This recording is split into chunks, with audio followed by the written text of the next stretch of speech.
Weekend check-up muna tayo and gala. Ako si Renz, isang software engineer na work from home. Tara, samahan niyo kami sa araw na to. Let's go! 4:37 AM, nagising na dito si wife. Baby Elon, tulog na tulog. Tapos ako din, ang sarap ng tulog. 5 o'clock AM, nagising na ako dito. May check-up kasi si wife, kaya need kong pumunta ng hospital para makapag-meet kay doc. Pababa na ako neto. Nandito na ako sa elevator. Palabas na tayo ng kondo. Pagdating ko ng hospital, medyo madilim-dilim pa. Walang katao-tao. Every time na pumupunta ako dito ng ganitong oras, naghahanap talaga ako ng mga multo. Malapit na tayo dito. Nung last time dito ako may narinig na may tumatakbong mga bata. Hinihintay ko ulit sila kaso mukhang nawala na. Nakarating na ako dito. Hinihintay ko na lang si Doc para dun sa meeting namin. Nasa labas na ako neto. Tapos na yung meeting namin ni Doc. Nakarating na rin ako ng condo. Pakita ko lang yung view sa balcony. Cloudy pala yung weather natin ngayon. Kaya walang sunrise. Pero nagpa-araw pa rin si wife tsaka si Baby Elon. At syempre ako din. Ako na muna pala yung naghawa kay Baby Elon dito. Tapos tinimplahan ako ni wife ng barley. And siya yung nagpapainom sa akin.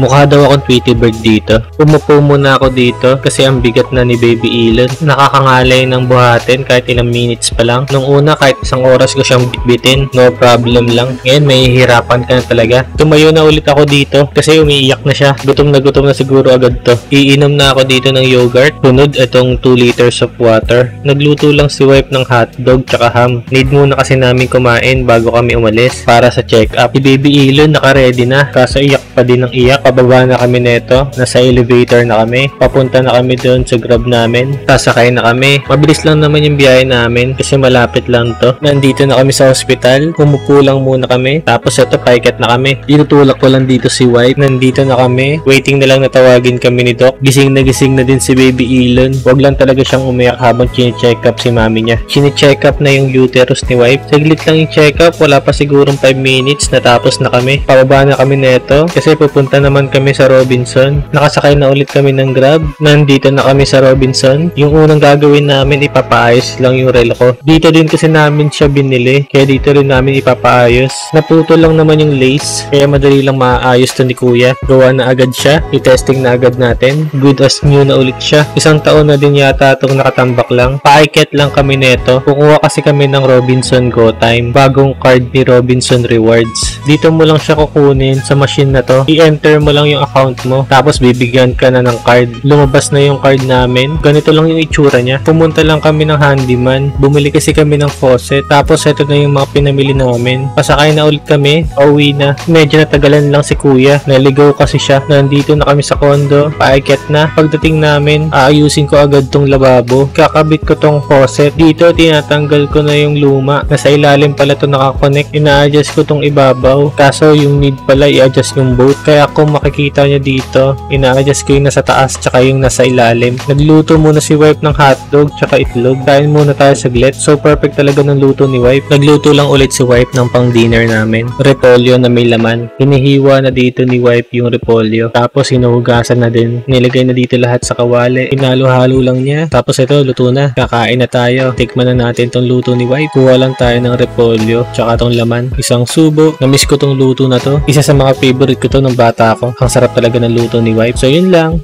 Thank you for watching.